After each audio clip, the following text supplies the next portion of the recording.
जैसा चाहेगा वैसा होगा, कोई उसकी शरीयत में मुदाखलत नहीं कर सकता। ये लोग कहते हैं कि इस मुल्क से इस्लाम और मुसलमानों को खत्म कर देंगे। अरे वो सुन लो, आज तक किसी औरत के कोख ने ऐसा मर्द जना नहीं है जो इस मुल्क से इस्लाम और मुसलमानों को खत्म कर दे। बताओ, क्या तुम अल्लाह के सिवा हुकूमत से डरते हो? क्या तुम खैरुल्लाह से डरते हो? क्या तुम मानते हो कि अल्लाह ही हमारा रब है? तो याद रखो, इसी तरह मर मिटेंगे जिस तरह हमजा मरे, जिस तरह हमारे सहाबा शहीद हुए, जिस तरह मुसअब बिन उमैर शहीद हुए। ये इब्तिदा है, ये इंतहा नहीं है, ये इब्तिदा है, ये तमहीदी एहतजाज है। इंशाअल्लाह जरूरत पड़ेगी तो आइंदा के एहतजाज में हम अपने साथ अपने कफन को लेकर आएंगे। याद रखो, अकीदे तौहीद पर जमे रहो, किसी हुकूमत से न डरना। फिरौन को जिस तरह सवाल आया, नरेंद्र मोदी को सवाल आएगा, बीजेपी को सवाल आएगा। कोई मुसलमानों को उनके अकीदे से नहीं फेर सकता। हम कलिमा तौहीद के कायल हैं। मेरे साथ अकीदे तौहीद की तशदीद करो। ला इलाहा इल्लल्लाह,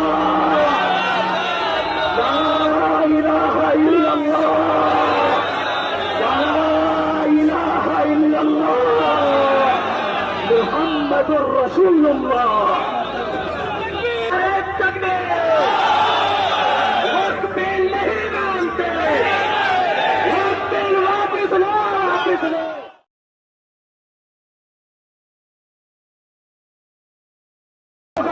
जैसा चाहेगा वैसा होगा, कोई उसकी शरीयत में मुदाखलत नहीं कर सकता।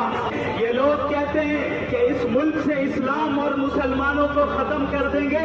अरे वो सुन लो, आज तक किसी औरत के कोख ने ऐसा मर्द जना नहीं है जो इस मुल्क से इस्लाम और मुसलमानों को खत्म कर दे। बताओ, क्या तुम अल्लाह के सिवा हुकूमत से डरते हो? क्या तुम खैरुल्लाह से डरते हो? क्या तुम मानते हो कि अल्लाह ही हमारा रब है?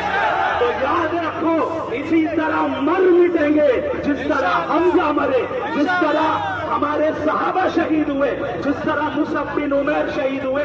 ये इब्तिदा है, ये इंतहा नहीं है, ये इब्तिदा है, ये तमहीदी एहतजाज है। इंशाअल्लाह जरूरत पड़ेगी तो आइंदा के एहतजाज में हम अपने साथ अपने कफन को लेकर आएंगे। याद रखो, अकीदे तौहीद पर जमे रहो, किसी हुकूमत से न डरना। फिरौन को जिस तरह सवाल आया, नरेंद्र मोदी को सवाल आएगा, बीजेपी को सवाल आएगा।